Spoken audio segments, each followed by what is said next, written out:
semuanya, kali ini kita akan belajar bersama tentang reaksi redoks dan tata nama senyawa. Pada soal kali ini, di sini telah diberikan suatu data tabel di mana pada tabel itu di kolom pertama ini berisikan tentang konsep redoks. Yang kedua ada contoh reaksi, di sini ada 5 jenis reaksi. Kemudian yang ketiga ada jenis reaksi, yang keempat ada reduktor, dan yang kelima ada oksidator. Dari tabel tersebut ditanyakan, isilah kolom-kolom yang masih kosong. Nah, mari kita kerjakan bersama-sama. Di langkah pertama yang akan kita kerjakan terlebih dahulu adalah kita isi dulu kolom yang pertama. Jadi di langkah 1 kita menentukan konsep redoks dari masing-masing reaksi.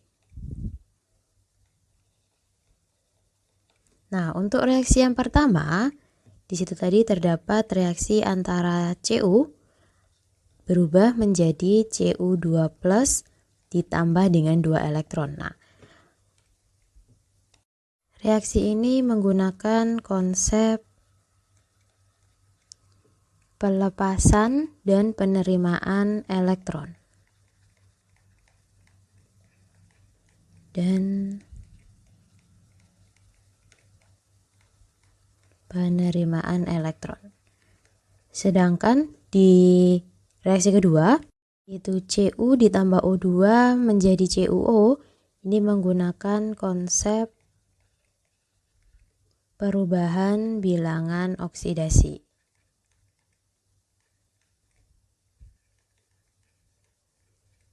Bilangan oksidasi.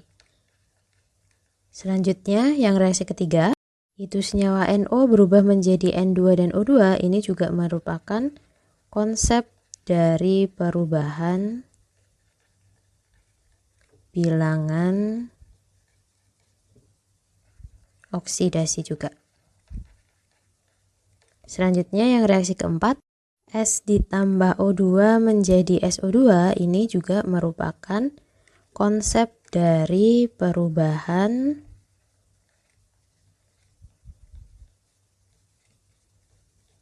bilangan oksidasi. Nah, setelah itu untuk yang kelima, Zn2+ ditambah 2 elektron menjadi Zn, ini merupakan konsep dari pelepasan dan penerimaan elektron. Kemudian setelah kita menentukan konsep dari tiap-tiap reaksinya, selanjutnya di langkah kedua kita tentukan jenis reaksi yang terjadi. Jadi di langkah 2 ini menentukan jenis reaksinya. Untuk reaksi yang pertama yaitu Cu yang berubah menjadi Cu2 plus 2 elektron. Pada reaksi ini dia terjadi pelepasan elektron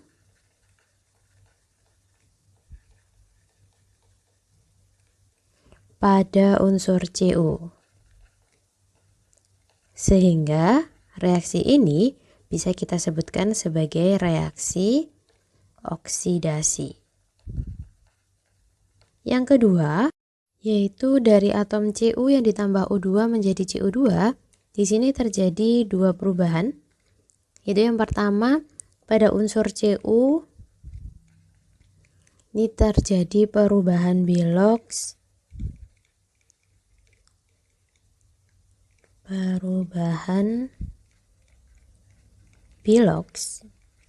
dari 0 menjadi plus 2. Sedangkan yang kedua, untuk unsur O2 atau di sini gas O2, dia juga terjadi perubahan biloks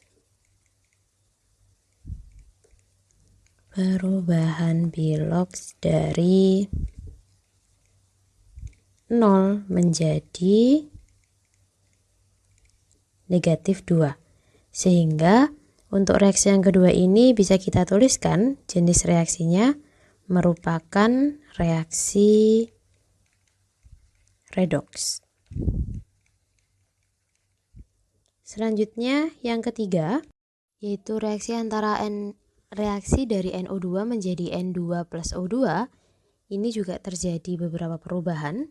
Jadi yang pertama pada unsur N-nya, unsur N ini mengalami perubahan bilox dari plus 4 menjadi 0 karena N2 itu merupakan unsur bebas, jadi biloxnya 0. Kemudian yang kedua, untuk unsur O-nya ini terjadi perubahan bilox dari negatif 2 menjadi 0 juga karena O2 juga merupakan unsur bebas, jadi 0 biloxnya. Sehingga pada reaksi ketiga ini termasuk ke dalam reaksi redoks. Nah, selanjutnya yang keempat itu reaksi antara S ditambah O2 menjadi SO2. Ini juga terjadi beberapa perubahan. Yang pertama pada unsur S dia terjadi perubahan bilox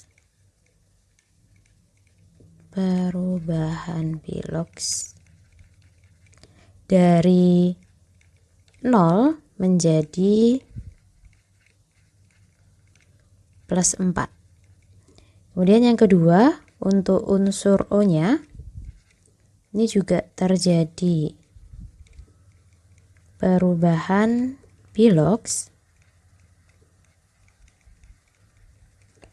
dari 0 menjadi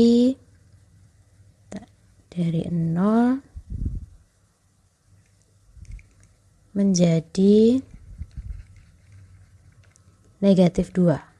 Oleh karena itu, reaksi ini juga termasuk ke dalam reaksi redoks.